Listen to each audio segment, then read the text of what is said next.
is burning hot and the land parched. These animals have not survived a devastating drought in southeastern Ethiopia.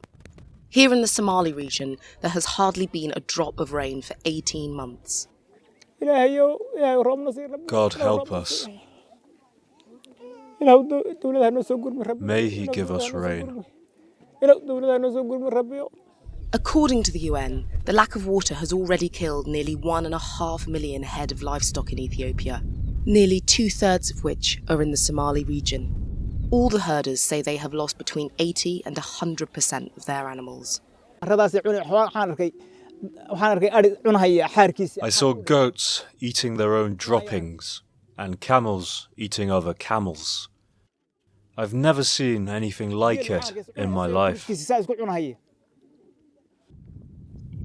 The alternating dry and rainy seasons have always set the rhythm of herders' lives, but the last 3 rainy seasons never came, and there has been no sign of the 4th since March.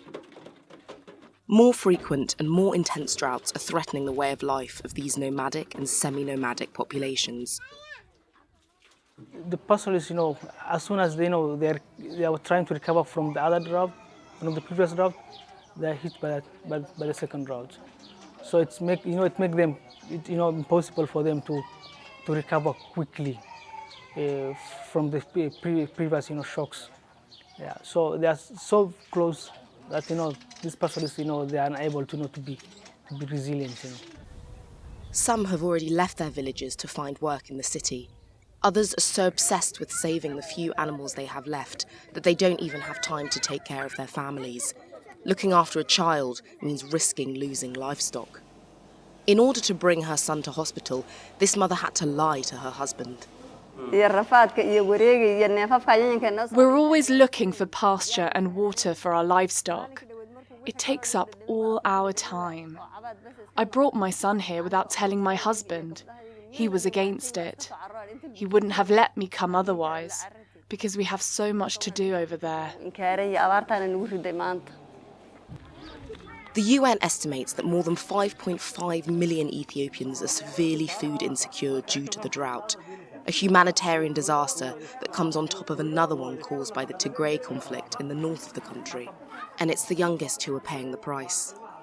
Save the Children travels through the Somali region to identify children at risk and transport them to health facilities. They treat most of them on the spot, giving them peanut-based nutritional pastes or powdered milk if they are babies.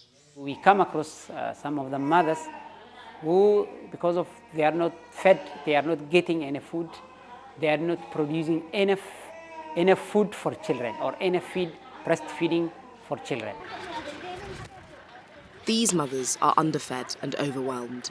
With their husbands away looking for food for their livestock, they are left alone to fend for their large families. They often wait too long before going to a healthcare centre, and thereby increase the risk that their malnourished children will need to be hospitalised.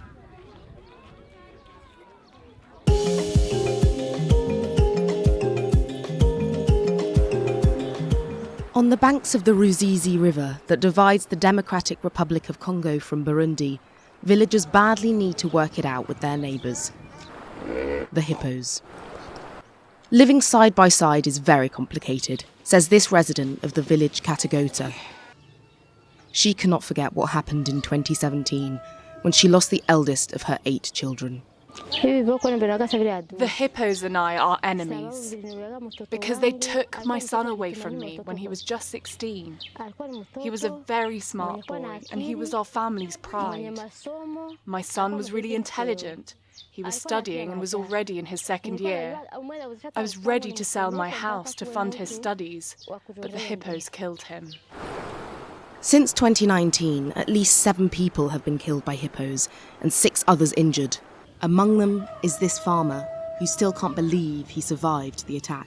I was in the fields and a hippo attacked me. I defended myself with my machete, but he wounded my skull right here, and I bled a lot. I was sure it was the end for me, that I would die on the spot, but I only just made it, thank God. Conservationists say the problem is that humans have settled on riverbanks where the hippos were used to coming for food. It is illegal to occupy the land along the river, but many ignore the law. We would like the government to see how these animals could not be a danger to the population, because they're useful to us locals, even though they have been aggressive towards us until now. But really, we benefit from these animals. Encouraging villagers to see the hippos as an asset, able to attract people to the region and create jobs in tourism, could take some time. For now, environmental activists are left to fight against what they call mass extermination. I'd say the population is venting right now. When the hippos attack and kill a family member, that family can sometimes vent their anger on the hippos. Activists say at least 3 hippos are killed every month on the banks of the Ruzizi River and its outlet, Lake Tanganyika.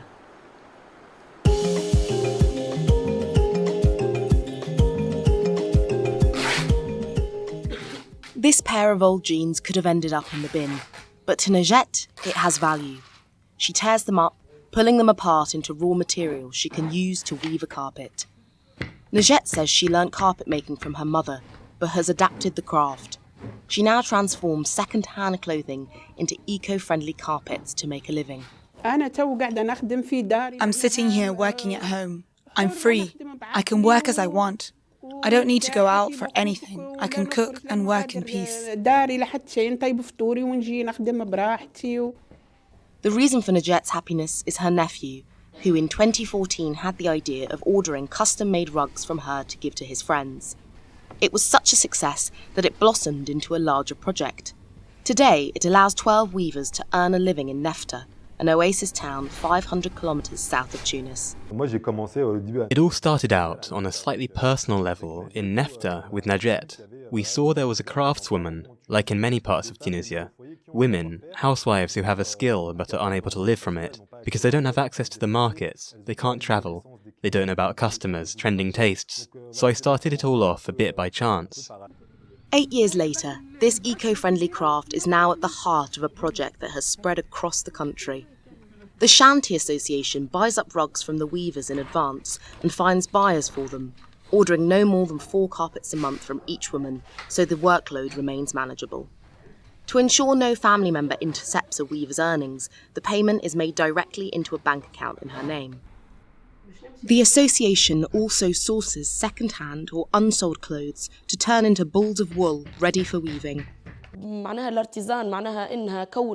craftswomen's reputation has improved in society. They're defending their rights. They have forged their own personality, made something of themselves. They have fought for it, and many things have changed at home. Society is starting to view them differently. The women are also receiving help from designers to improve their design skills to make their products more marketable. Their trendy carpets are sold to design-conscious Tunisians or shipped abroad. For now, sales do not cover expenses, but Shanti receives support from non-profits such as Oxfam.